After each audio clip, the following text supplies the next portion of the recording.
Hi everybody, welcome to episode 5 of the CFL Trade Tree. My name is Robert Dalton, and today we look at the inevitability that any player in the CFL can be traded, and the inevitability that some players can get traded twice in a matter of years. So sit back, kick back, and let's enjoy the adventure that we know is Matt Dunnigan. You see 2nd and 10 at the Blue Bomber 26-yard line. Kenny Thompson blitzing, but Dunnigan completes the pass, and it's a touchdown, David Williams. 3:09 with the clock running and winding down in the third quarter. Dunnigan fakes inside, steps up, throws deep for Darrell Smith. He's got a touchdown. They were a plus 20 in the giveaway takeaway category this season. Deep throw, touchdown, Lasani. In 1983, Matt Dunnigan joined the Edmonton Football Club as a backup to Hall of Famer Warren Moon. Once he bolted to the NFL, this was Matt Dunnigan's team, leading them to back-to-back Grey Cups in 86 and 87, winning the 87 Grey Cup.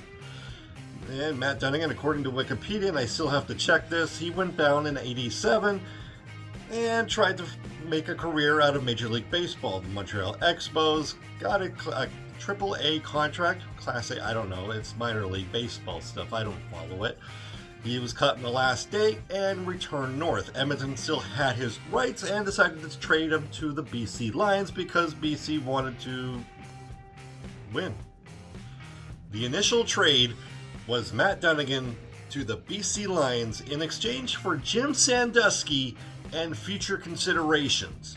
Jim Sandusky played a couple of years with Edmonton before going down south to the NFL and trying out for the Seattle Seahawks. He eventually made his way back up north, but since he was cut to pursue those NFL opportunities, that's the end of that branch. What are the future considerations? You know, it's funny. In previous trade trees, we'd made mention of future considerations, a promise not to take a future draft pick, a negotiating list player, lunch date with Brendan Taman. No, this was the 80s. The 80s was a special era when actually a lot of more information was a lot less transparent, or more transparent, depending on your way of looking at it.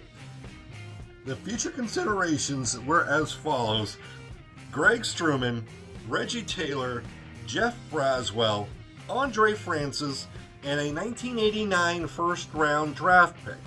Let me save you the trouble here. Struman and Andre Francis both played at the end of the 89 season and signing as free agents with the Ottawa Rough Riders. Reggie Taylor retired after the 89 season. The only assets left are Jeff Braswell and that 1989 first-round pick. We'll get to the first-round pick later. Braswell, though, Braswell has some legs. After a couple of years, Braswell was traded with a first-round pick to the Ottawa Rough Riders. By the way, welcome to the first trade tree, Ottawa. Yeah, there we go. It was the Ottawa Rough Riders, not the Red Blacks Renegades. It was the Ottawa Rough Riders. Anyway, Jeff Braswell was traded to Ottawa with a first-round pick in the 91 draft. In exchange, the Edmonton Football Club received receiver David Williams and a first-round pick.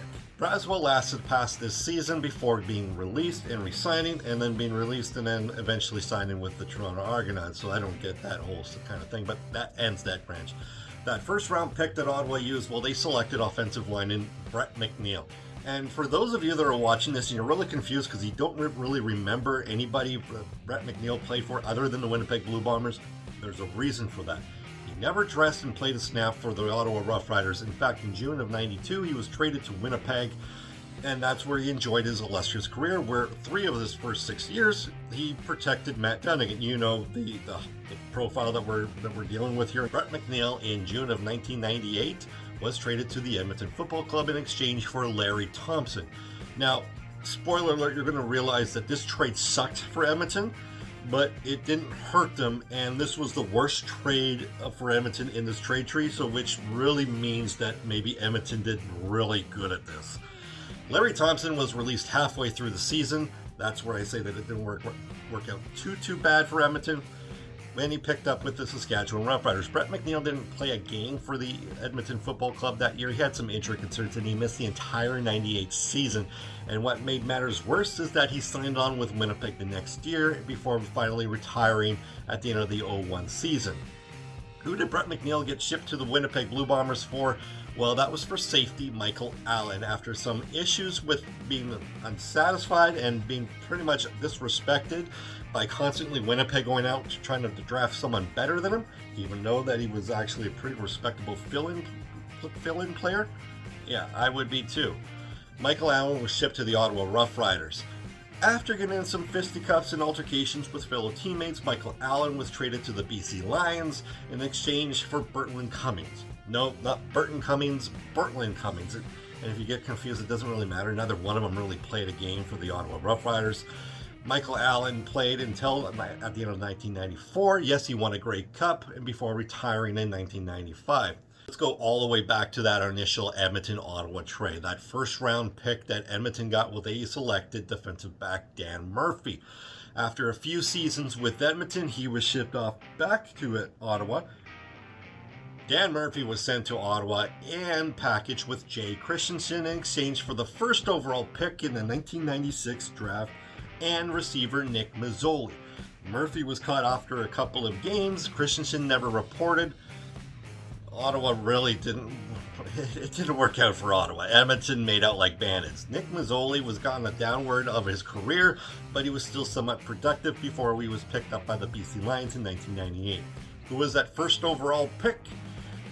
Don Blair. Don Blair put together a very, very good, prolific career. While he did not have any kind of team success with the Edmonton Football Club, his best year statistically was with the Edmonton Football Club in 1998, where he had over 1,000 yards receiving and 6 touchdowns.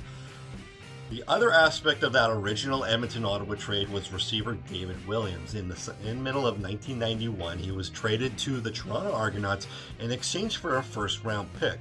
David Williams would actually get a Grey Cup ring with again, Matt Dunnigan, the highlight of this trade tree video, before joining him again as a free agent in Winnipeg in 1993. Who was that first round pick that Edmonton got for David Williams? Well, that ended up being offensive lineman Chris Morris. Not a lot of people will recognize the name Chris Morris until you look at his stats and you realize that there's 2 things you should pay attention to. First is that he played close over 92% of his eligible games in a 16-year career. And 2, he did it all with the same team, which is a rarity in sports today. Morris would be the anchor of that offensive line that in his 16-year career, he would capture 3 Grey Cups, one in 1993, one in 2003, and again in 2005 before finally retiring. And at least the last thing he was seen was the coach of the University of Alberta Golden Bears. I don't know if he's still there, but it's kind of like a cool thing to know. What did BC get from Matt Dunnigan? Well, they got a trip to the Grey Cup in his first year, and he got better individual stats the year after that. BC decided to say, hey, let's make a big gamble. Toronto got some new management, and they want to make a big splash. So they sent 6 players for Matt Dunnigan, and the trade was probably one of the worst in BC Lions history. The Toronto Argonauts received Matt Dunnigan in exchange for quarterback Rick Johnson, Willie Pless, Tony Visco, Emmanuel Tolbert, Todd Wiseman, and Gerald Bayless. That is exactly, when you look at those names, hey, it might work out. Did it? No, it didn't. While Matt Dunnigan got a Grey Cup out of the deal in 1991 before opting for free agency and signing with the Winnipeg Blue Bombers in 1992, BC got nothing out of this. Next to nothing. Rick Johnson retired after the trade. Tony Visco, Emmanuel Tolbert, Todd Wiseman were cut halfway through the 1990 season. Gerald Bayless actually played throughout the whole 1990 season before being released through 1991, not making that many contributions. The only player that actually had a successful impact for BC in the 1990 season was Willie Pless, earning himself All-Star nominations before opting out to free agency, and I'm only mentioning this because this has a key impact with what I'm going to say next. He signed as a free agent with the Edmonton Football Club, playing behind, and I did not forget about this pick, the first round pick in 1989, which was used to select Leroy Blue. Plus, behind Blue was a physical dominance in Edmonton 90s history.